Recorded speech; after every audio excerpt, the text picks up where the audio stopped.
pemirsa, berjumpa kembali dalam program hari ini dalam segmen kesehatan dan perkembangan anak.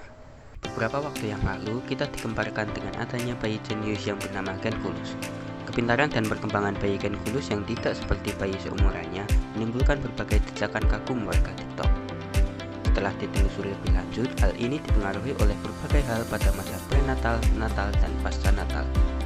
Masa pasca natal, atau sering disebut dengan masa kelahiran atau masa setelah bayi lahir, merupakan tahap di mana bayi mulai berinteraksi dengan lingkungan luar kandungan dan mengalami banyak perkembangan.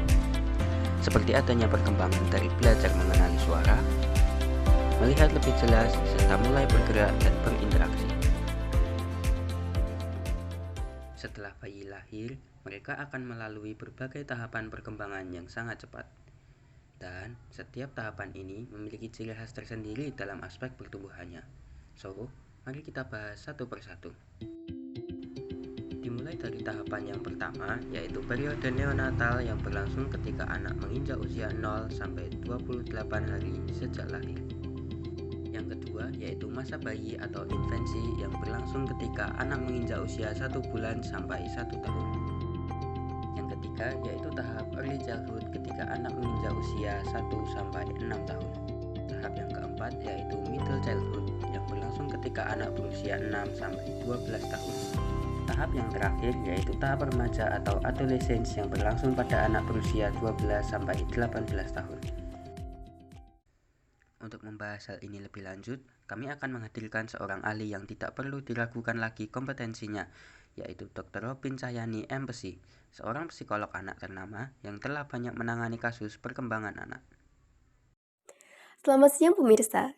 Pertumbuhan pasca natal atau setelah kelahiran sangat dipengaruhi oleh faktor eksternal yang perlu diperhatikan. Pertama, nutrisi yang kuat penting untuk pertumbuhan fisik dan perkembangan otak anak. Kedua, kesehatan dan perawatan medis, termasuk imunisasi dan penanganan penyakit, memastikan pertumbuhan optimal. Yang ketiga yaitu ada stimulasi lingkungan dari interaksi dan orang tua dan lingkungan sekitar, mendukung perkembangan kognitif, bahasa, dan sosial anak. Kemudian yang keempat yaitu status sosial ekonomi keluarga mempengaruhi akses terhadap nutrisi, pendidikan, dan layanan kesehatan yang berkualitas. Kelima, yaitu ada pola asuh dan hubungan keluarga yang harmonis mendukung perkembangan emosional dan sosial anak.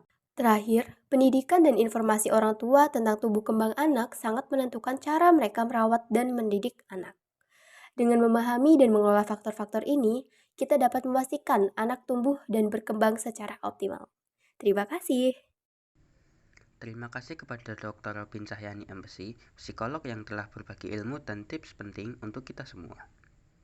Bagi Anda para orang tua, mari kita perhatikan faktor-faktor eksternal ini agar anak-anak kita dapat tumbuh dengan optimal. Saya, Anthony, sebagai pembawa acara mengucapkan terima kasih dan sampai jumpa.